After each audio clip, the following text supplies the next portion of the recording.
Today we're going to talk about something that every gardener should have. Well, actually every household should have it, but gardeners for sure. Because you know as well as I do, there's always slivers and cuts and nicks and little things you do to yourself. And that's my wonderful little aloe plant here.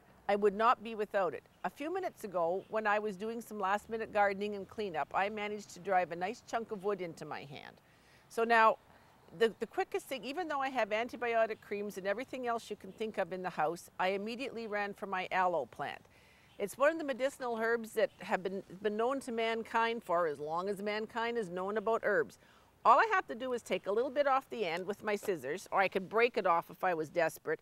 If you can see that in there, it's just kind of juicy and gooky looking. My sliver was here. Rub a little bit of that on. Not only does it start to heal it, it takes the sting out of it. It's absolutely wonderful. And then when I got the poor plant out, I took a look at it and realized the pot's way too small for the plant. I thought I better repot it. So I figured I would start with getting these little soil pellets that I really, really like. They're excellent. You put one of them into a dish with half a cup of water.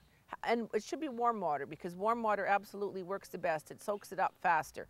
And after 5 minutes, this hard little disc looks like this. You have soil.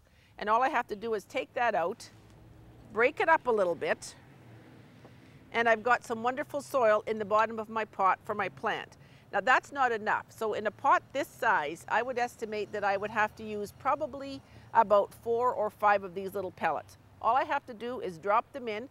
Doesn't have to be one at a time. There's lots of water in there. Just put them in there, and then next thing, that's what they are. They're Jiffy Quick Soil Mix. It's in an instant pellet form. Keeps really well. It doesn't spill. I mean, if it spills, as little pellets, you pick it up.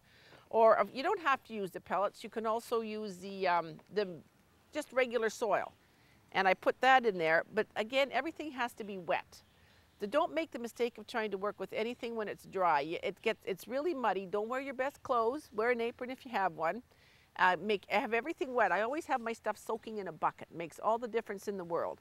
Since this plant is going to be in the house, I don't have to put rocks in the bottom. I don't have to put drainage in.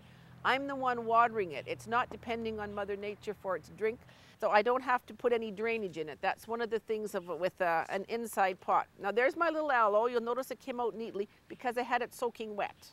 If it was dry, it would have crumbled. It would have pulled every which way. It would have stuck to the sides of the pot. Out it comes. In it goes like that. Add some soil around it. My plant is potted. It's in the right size pot for it. I never add fertilizer right off the bat when I plant a house plant like this. I always give it a couple of days, and then I give it some RX30 or 20-20-20. That's it for today. One of the best little plants in the garden. I'm Dorothy Modrich for Shaw TV. Thank you.